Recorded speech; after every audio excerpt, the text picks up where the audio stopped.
It was at about 4:30 a.m. when Max first heard the noise. He was standing at the conveyor belt, working on assembling another telephone, when, for a fraction of a second, he heard a thudding sound. Max paused, silently looking around to try and identify the source of the noise. He'd worked on the assembly line for Finnley long enough to know what the gearbox sounded like, and the thud wasn't it. From down the line, his coworker Andrew called out, "Hey Max, what's the holdup?" Max snapped back into reality, the thudding now replaced with the familiar hum of the conveyor belt. "That gear might just be loose," Max thought to himself. "Nothing, Andrew," Max said as he turned his attention back to the telephone on the belt before him. "Just thought I heard something." From down the line, a hearty laugh echoed down through the factory floor. "I told you working at this base would drive you crazy one of these days," Andrew snarked. Max rolled his eyes as he pushed the now completed telephone down the conveyor. "I assume you're speaking from experience?" "Of course," Andrew half-jokingly responded. Max scoffed as another set of telephone parts came down the conveyor belt before him. Andrew was messing with him, he always did, but Max really needed this. More specifically, Kim needed this. It's $3.24 an hour for this shit, Max thought to himself as he assembled the yellow telephone, placing the wires and cords in the correct places before setting it down onto the belt and letting it roll down towards its next destination. For a second, he thought he could hear a clacking sound, but it was probably just the belt. With that, a loud screech came over the PA system. Normally, Max would cover his ears to lessen the intensity of the noise, but he had been on the floor for long enough that it didn't bother him that much. "All workers may now have their break time," the PA system blared. Max took the cue and began walking up the hallway. He had let Kim make him an early breakfast today and was wondering how good a job she did. "About damn time we got a break," Andrew stretched as he walked up behind Max, his messy blonde hair having tiny bits of foam packaging stuck in it. "If we got out of here any later, I probably would have eaten my hand." Before he could finish what he was saying, Andrew fell face first onto the floor, hitting the concrete ground of the hallway with a thud. "Crap!" Max quickly pulled Andrew up off the floor. "You okay?" Andrew rubbed his face, now bulging and covered in scrapes. Andrew then swirled something around his mouth, like he was chewing a wad of gum, before spitting out one of his teeth. "I'm fine." Andrew pulled his arm off of Max's shoulder, and after a second of restabilizing himself, continued walking forward. "Just tripped, that's all." As he turned to follow him, Max looked down at the spot where Andrew's tooth sat on the floor. He couldn't see anything that Andrew could have tripped over. Entering the break room, Max quickly walked over to his cubby to grab his food, while Andrew crossed the room towards the coffee machine.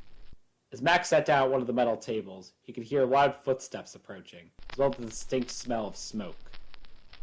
"Hey John, how's your shift been?" Andrew said in between sips of his coffee. John joined them at the table, taking a cigar out of his mouth and letting out a puff of smoke. "It's been great, fantastic even." John took a sip of his coffee. "I had to wait 3 hours to get a smoke." As Andrew and John continued talking, Max opened up his bag. Inside was something covered in brown paper, which, upon unraveling, turned out to be a ham sandwich, mustard still oozing down the sides of the bread. Along with the sandwich, there was a small plastic bag with baby carrots, a fruit roll-up, and, most importantly, a little paper note. It read, "Have a good day at work, Daddy. Love, Kim." Max smiled to himself as he picked up the sandwich and began eating. "What about you, Max?" Max felt himself being pulled out of his train of thought when Andrew pulled him into his and John's conversation. "How's your week been?" "Well," Max took a second to chew his sandwich. "My daughter had a piano recital on Tuesday." "How'd she do?" A weird feeling entered Max's gut as John asked that question. It was similar to how he felt as a kid when he failed a test or made his parents upset. A feeling of disappointment and failure. I wasn't able to go to it." "Oh, that's a shame," John said as he knocked his cigar butt into the trash can. "Guess the late shift does that sometimes." John looked down at his watch. "Speaking of, looks like the lunch break is over. You two should head back to your stations before the floor manager finds you." And with that, John left the room. As a VCR rolled down the belt to his station, Max felt tired.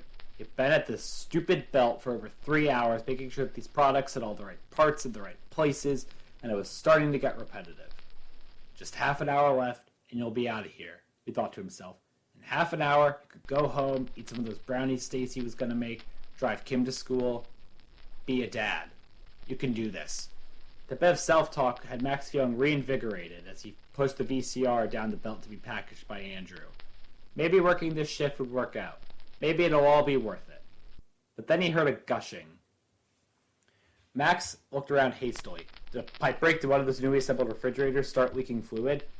Having not yet found a source for the noise, Max took a deep breath before shouting from the top of his lungs, "John! Andrew! I think I got a problem over here!" Panting from his call for help, Max sat down at his station in order to catch his breath. As he did, he could hear two distinct sets of footsteps coming from either side of him, approaching him at furious speed. "What's the issue, Max?" John's voice was still a bit dry, probably due to the smoke. "Because if you've just been hearing things again, I think there might be some sort of liquid spill. Refrigerator fluid, battery acid, something like that. I don't know where it is, though." "Well, in that case, we should probably find it before we have to pay for the damages." John then leaned over to the conveyor belt, staring in between the rollers for any signs of damage. "What's the holdup, you two? Get looking!" Andrew quickly dropped down onto his knees and leaned his head down to better search the floor. The three of them searched the area for about 5 minutes before Andrew called Max and John over to the gearbox. What they found was strange. Smeared all over the gearbox's casing was an orange fluid that accumulated in a small puddle on the floor. It looked like normal water, but it had a sweet odor coming off of it. "What is that?"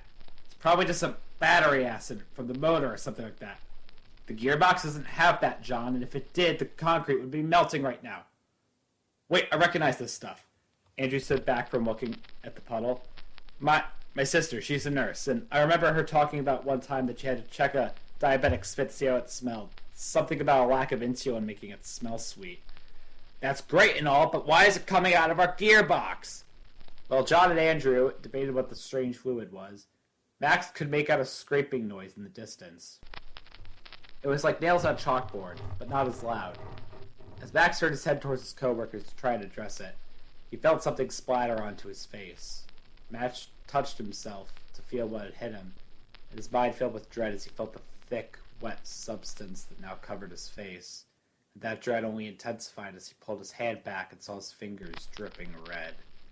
Max immediately knew what it was. As he looked in front of him, he found its source.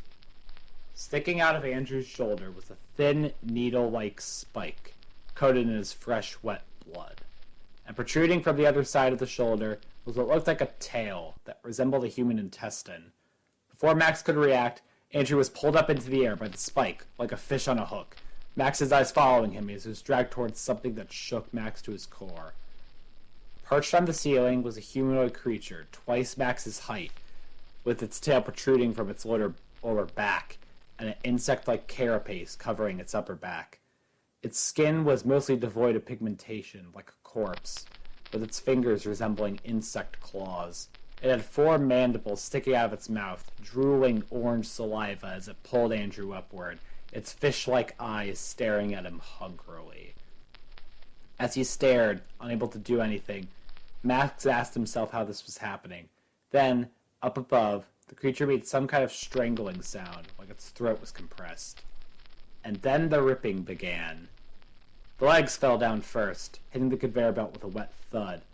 An arm, the scalp, and a chunk of the hip followed suit as Andrew screamed out in unbridled agony, while the sounds of his skin peeling and his bones stretching could be faintly heard by Max's ears. The creature then started to rip open Andrew's chest before lowering its head as it began to eat his muscles.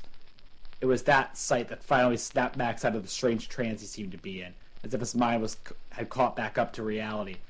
Max took a step back as Andrew's screams slowly came to a stop. "Run!" John cried out in fear. Max quickly sprung forward and moved as fast as he could towards the hallway that led into the break room, hoping for any sort of safety while the creature looked down towards John. As he entered the hallway, Max looked back to see John running up behind him, trying to get to the hall before it noticed him. Unfortunately, John was too late, as the creature had already fallen from the ceiling. In an instant, Max saw the creature land on top of John, splattering chunks of his body all over the floor. Max picked up the pace, sprinting down the hallway with as much speed as he could muster. But he could hear the creature running up behind him like a cat chasing after a mouse. A million thoughts raced through Max's head at once. What am I going to do? What can I do? Can I fight back? How would I even do that? That thing just killed 2 people in over a minute, for God's sake. As the creature's thudding footsteps came closer and closer, Max tried to go faster, but he could feel his legs tiring out. But Max couldn't let that happen. He couldn't die here. He had to go home that night. He had to see his family. But as he approached the end of the hallway, the worst thing that could happen happened. Max tripped. As Max hit the floor with a thud, he looked ahead to see the creature rapidly approaching him on all fours. He also saw that a few inches from his right foot was a small nail with threads and strings of various colors wrapped around it, sticking out of the floor as well as a bloody tooth. Max tried to get back up, but was met with a rush of pain from his hip that sent him back down to the floor. The creature made a final rush towards Max, its pupils narrowing in what looked like anticipation. Max tried one last time to get back up, but it was too late. The creature's tail lunged forward, stabbing Max in the heel. Max let out a painful yell before the tail began to drag him back towards the rest of the body. He looked up at the beast, its large eyes staring down at him as it lowered its head towards Max's face. But before it bit into his throat, Max thought he could hear a single word come out of that strange thing's mouth. Esurio!